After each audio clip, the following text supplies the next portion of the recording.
I think I have really weird internet in here. All right. Oh, yeah? That's right. You can see me and hear me and everything? I see you and hear you perfectly. Yeah. Cool. I think we're streaming on Facebook now, right? Yeah, we just went live. So we're here. We're going to let people get in. Okay. Let me get in the group so I can see as people get in here. We'll wait till a few people drop in. Okay, sure. If you're in the vault, as you guys pop in here, if you're in the vault, there is a link to join inside of the vault. You're going to get a lot of the information right here. And then we're going to go dark, and vault members, network members can ask Q&A and kind of figure out what this information we're giving them, what does it mean for them? How do they apply it? Yada, yada, yada. Mm-hmm. Cool. See if we can get double digits. Samantha Hartley says, yo. Hi, Samantha. Samantha is Samantha knows your work, right? You've worked together. Yes, yes. We actually spent, for those of you listening, just so you guys all have FOMO and are super jealous, Steven and I actually spent a couple days in Martha's Vineyard. Yeah. Steven Perchikov is a total genius. Prepare yourselves. Oh, gosh. Setting a high bar. Who's that? Yeah. Yeah, I paid a couple of people, to drop a couple lines here and there. It's part of my LinkedIn strategy. Yeah. Pay money, question mark, profit. Yeah. Nicole, Steven is the man, says Jacob Bolkes. I know Jacob's made some sales. So let me tell you guys, you're getting in here, and you can watch this replay. It'll be in the vault. Let me tell you why I have Steven on here. I have two of my clients in my mastermind, the high end, and my mastermind, the point is to serve, and it's not set up like Nick is the smartest, listen to him. It's like I'm going to do anything I can to help them succeed, and a lot of times that is send them to people that can fill the need they have. And I've sent you quite a few people, and the reason why I've sent you people, and for the people listening, is there are different platforms, and those platforms are always changing, right? And there's different skill sets. And one of the things I think we need to understand is just the concept of when you go Facebook ad to webinar to phone call, which is really popular right now. That's direct response and it's inbound, right? Mm-hmm. That doesn't have to be on Facebook. You could send a newsletter that says call this number, right? It's still direct response. So it's understanding the concept of direct response, generating inbound sales. And what you do, which is another leg to stand on, right? Because you want your business. I think of somebody, this is Jay Abraham reference, like somebody sitting in a boat, fishing with one fishing pole, hoping for the best, right? Mm-hmm. Another boat comes by and they got 15 lines in the water, right? Who's safer? Who's going to do better over the long term, right? That's right. And that's what I want to do for all these businesses that have phenomenal services. They're great service providers. They could change the world. Samantha, Jacob, the people they've sent you, like they're world changers.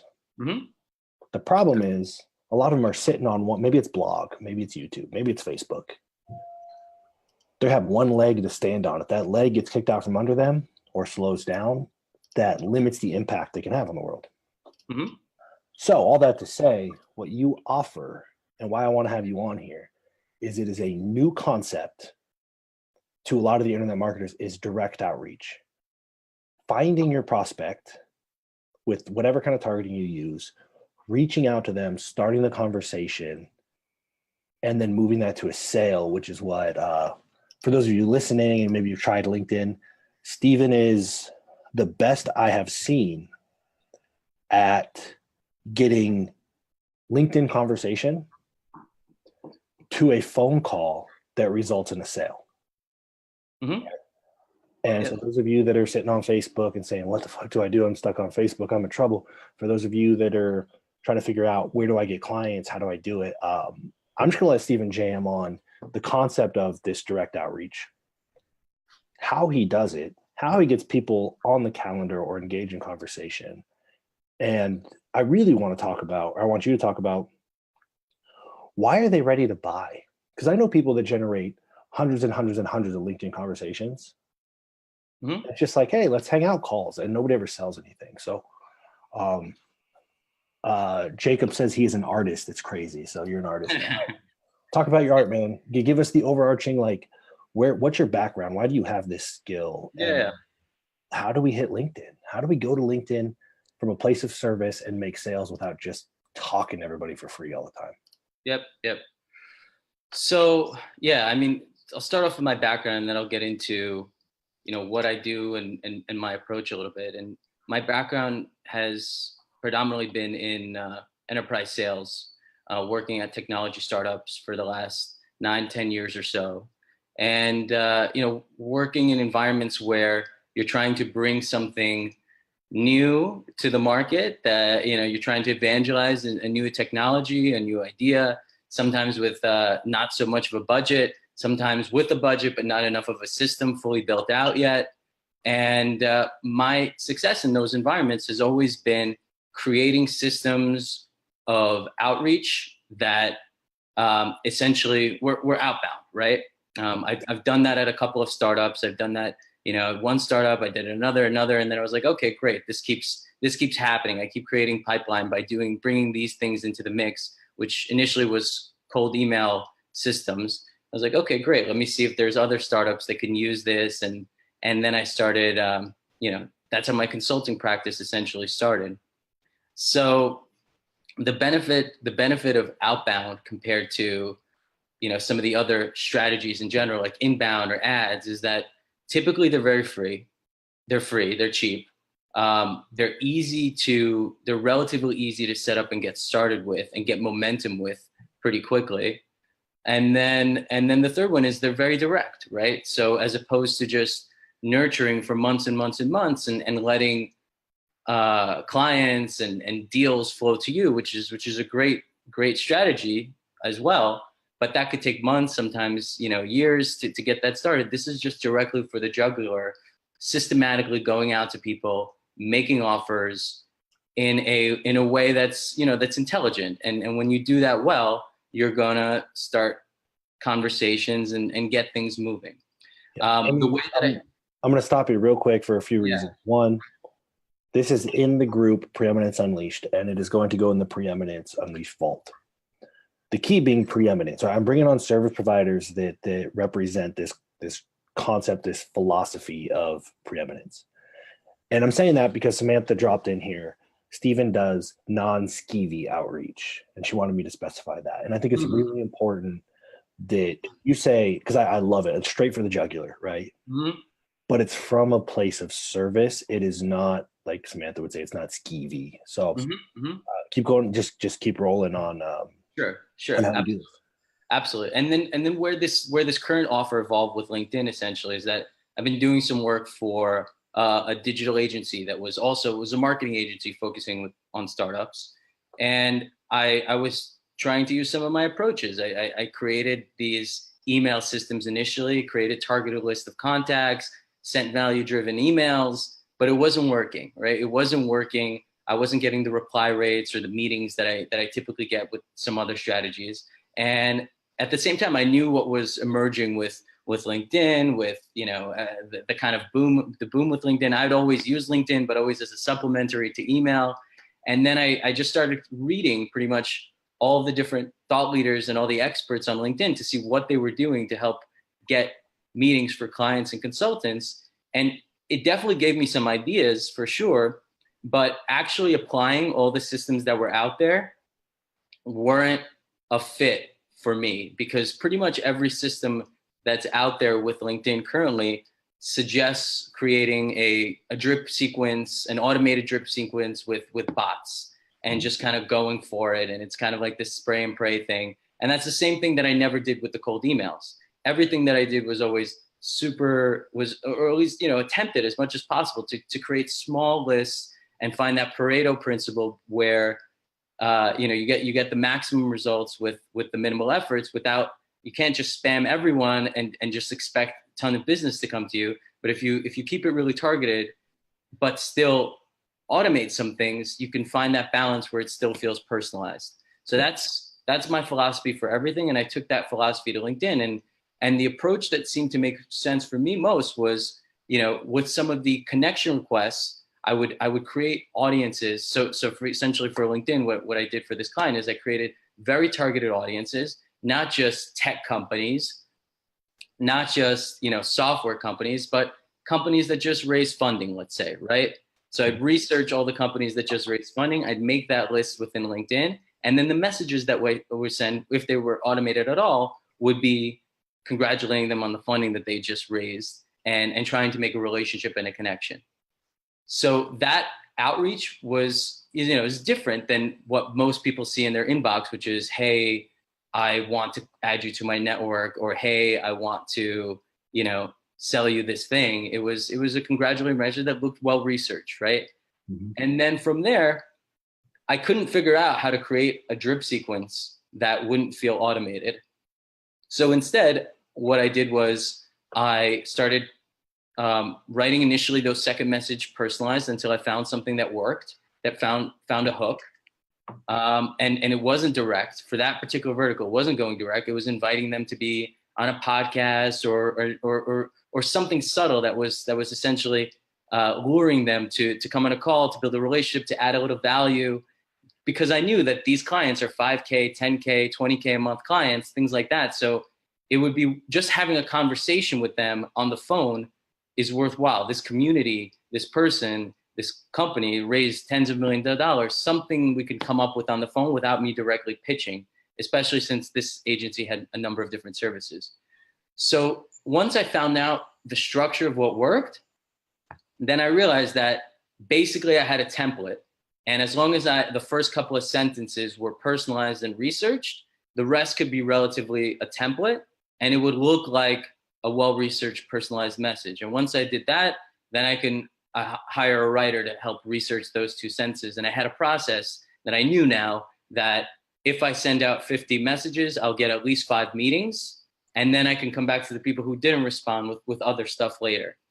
So that was the foundation, and the foundation of the work that I did, and kind of seeing how that worked was like, wow, this is working really well for agencies and for consultants. I think that we're kind of in this golden time of LinkedIn right now, where it's a really great source of B2B leads, and it's still not saturated, even with all these LinkedIn lead gen services coming out. And the way that I wanted to differentiate myself is to not just charge people to create messaging and run a bot. I wanted to charge people to essentially make their connections, make less connections, but write personalized messages to all those connections and handle that entire process for them to start that conversation and get them on the phone and schedule an appointment with them without my clients necessarily really having to do anything. If they wanted to be completely hands-off, they hate LinkedIn. Some of my clients hate LinkedIn. Great. Just attend the meetings in your calendar and research that person a little bit before your meeting and just do that. Right. Yeah. So that was your strategy. This is why I like talking about well-researched outbound. It's a shift. It's a paradigm shift in the internet marketing space, right? Because we are like, a lot of people listening are probably optimizing Facebook, like their Facebook for apps. Get me as many freaking apps as you can. Get me as many leads as you can. And the shift here that you're making, which it's the same way even on Facebook, like quality over quantity. Right? And when you're doing all the direct outreach, it has to be. Yep.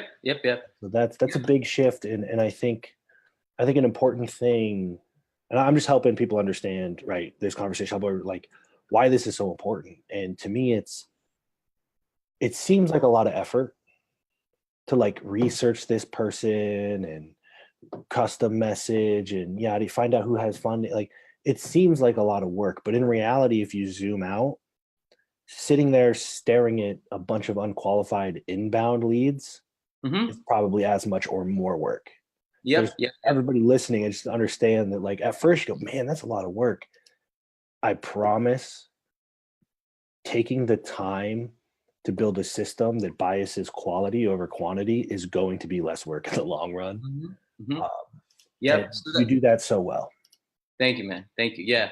So yeah, and it's a funnel, right? It is a funnel like other funnels you're familiar with, right? The funnel is essentially your profile is a funnel because that's almost your pitch. They see if you make your profile, it's like a big tip that I found. If you make your profile a pitch with case studies explaining what you do and also the reason they should hop on a call with you, that's going to do wonders for people when they connect with you. Some of those connection requests just turn into inbounds. They read you, they read your pitch without you having even made a pitch, and they're like, okay, yeah, I need your help. Let's speak. It's like a free Facebook ad, right? It's like getting somebody through your funnel for free. Exactly. And then for those that don't respond, maybe some people need a little nudging. Then we send out a couple of messages. So that's the other funnel, the messenger funnel itself. So the good part about LinkedIn in the way that I'm running it is that I can be very careful around the kinds of people that I target, right? So the scary part with, or not the scary part, but the tricky part with Facebook and organic is that it's really tough to tell if you're about to speak with a millionaire ready to invest, $50,000 with you, or if you're speaking to someone who lives in their mother's basement. Like, it's not fully clear by their profile, by what's going on. Like it's not as easy to tell. Whereas LinkedIn, it's more clear because it's a professional network. You can filter by titles, by history, by how long they've been in those positions. And by creating just those audiences and just speaking to them, I know that most, a large majority of the time when I set up a meeting for a client, it's going to be someone that won't be a waste of their time to speak with. It's imperfect. Sometimes it'll still happen, but way, way, way less.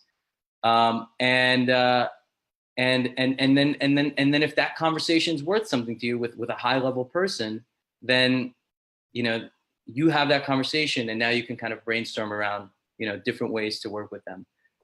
It's a little different, it's a little different than ads. Like, it's the people that you'll speak to may have an idea. What I found is that they have an idea of something they want to do with you, but you don't know fully what that is. So like you sometimes, if you just do it this way, I'm saying, you'll get a lot of calls with the right people, but you have to be prepared to have those outbound sales skills. It's to now get on a phone with someone who is a good target for you and flip that script somehow into that being an engagement, which is possible in a different kind of skill than just fielding inbound calls. Right. Is that a how do you have, what's the difference? Like what's the mindset? Yeah. It's a great question. Yeah. And there is a mindset difference, right? The mindset difference, I think, is when someone just fills out an app and watch your webinar, that's great.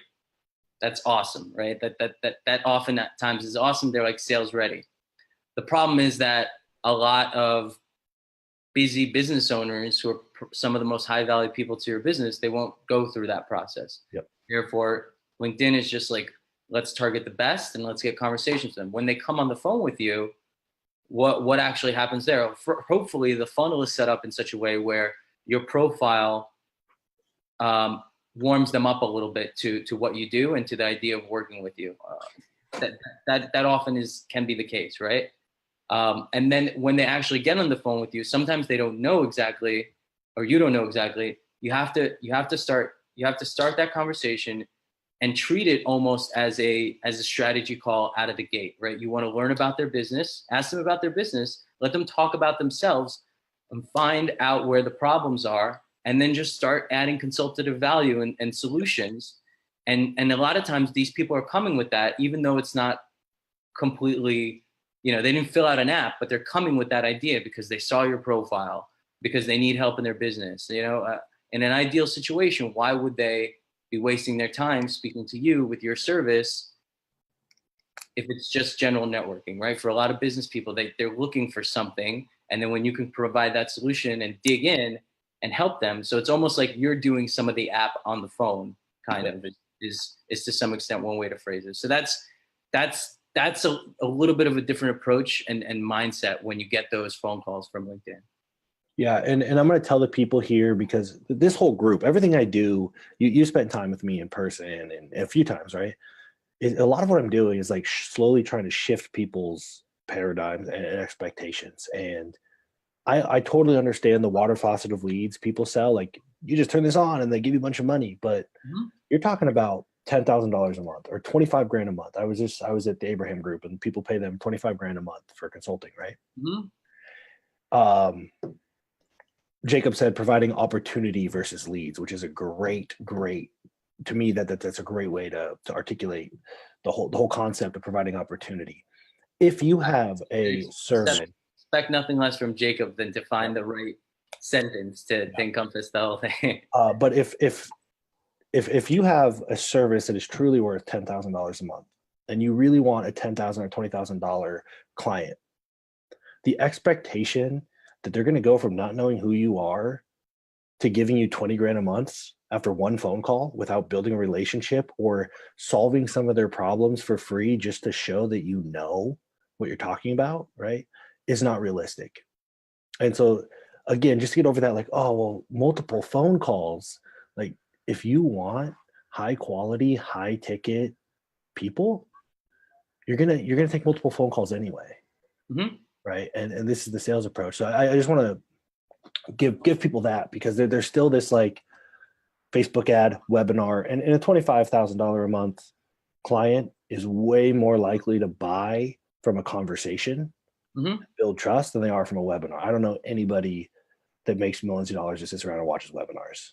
Exactly. I really think at the high level, high quality clientele, this approach over the long run is going to be far more predictable. And there's different strategies. You have to kind of understand your business. If you're selling, a 10K, 20K package, and there's not a huge amount, and you don't have assets, let's say, but you have the expertise, and you can get someone on a call, and if you get them on a call, you can make the magic happen. Given that things are working as they should, then that's the strategy for you. If you do have assets, and if you do have a ton of a huge pool to go after, like for example, I'm doing calls, and if you get them on I've just started a campaign with someone who's going after newbie coaches, right? And he's busy. This guy's busy. He doesn't have time to be on a million sales calls, and there's so many newbie coaches out there on LinkedIn and everywhere really who need his help. So, but he's got a group, right? And so a large part of what we're doing with him is just creating funnels to get people into his group. Once they're into his group, he's got a system within there. He's got an application process that they fill out before they enter the group. He's got an admin who's essentially chatting with people within that group and qualifying people. He's setting up ManyChat. He's got all kinds of content posted there. So all he really needs is just hundreds of people in his group a month. And as long as that's happening, now he doesn't have to hop on these sales calls individually. He has a system to warm these people up and to get them eventually on a call with him.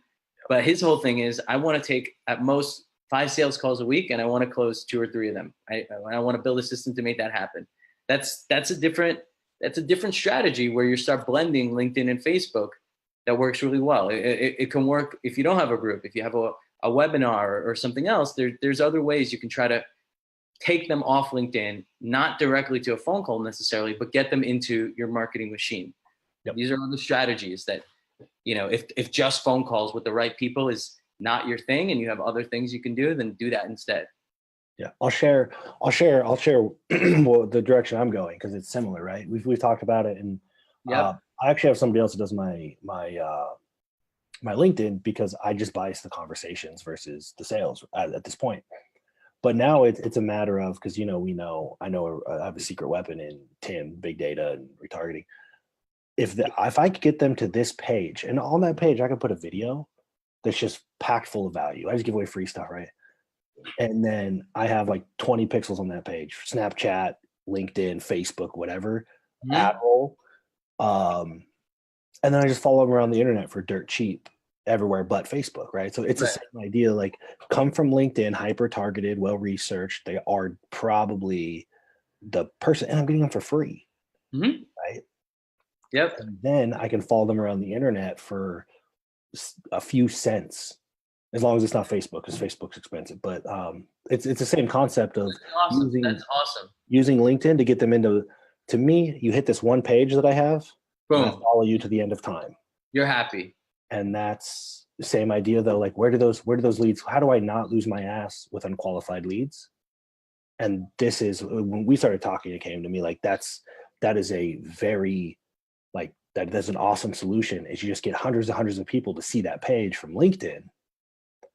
And then for pennies, you just follow them around the internet until they're ready to buy or get on a call, or you just hit them with high quality trust building content. That's awesome. Yeah, and I think you know this already, Nick, but just kind of for the other people in the group, the other thing is when you connect with all these people on LinkedIn, you also get their email addresses. And the email address that most people sign up with on LinkedIn is their personal email address, actually, not their business address. So you get their personal email address, and that is good. A number of things, right? In addition to the custom audiences that you can build that are highly targeted on Facebook, all of the big data players, it's the same thing. In addition to the pixel, having that email address is a key to open up all sorts of different things online to be able to advertise outside of Facebook too. So that's another kind of list building thing. And you can end up building a list of like, you just go after executive coaches in Nebraska, and then you have that whole email list of executive coaches in Nebraska. And if that's something you could target against somehow online, then that's a big value add too, I think, for a lot of people. Yeah, I'm getting more and more. Samantha made a comment, which is I can't see it now, but she said, I'm hating LinkedIn less and less. And I think it's like anything. You learn how to use the tool, and like it's actually a really useful tool. So it's been really interesting watching LinkedIn people. But like I said, you're the first to generate sales quickly, because typically LinkedIn is seen as like this. You just start a bunch of conversations and you just talk to a bunch of people, like nothing ever happens. And there's these vanity metrics of volume, right? Like made 4,000 connections and 0 sales. And you're really focusing on the end goal, which is sales. So what I want to do is I kind of want to get to Vault members, because we've got some people piling up here, and give them an opportunity to ask you questions. Sure. Anything else publicly? And what I'm going to do in the Vault is, everybody listening, you have a case study where you walk through kind of step by step what you did for one. Yeah. And let me.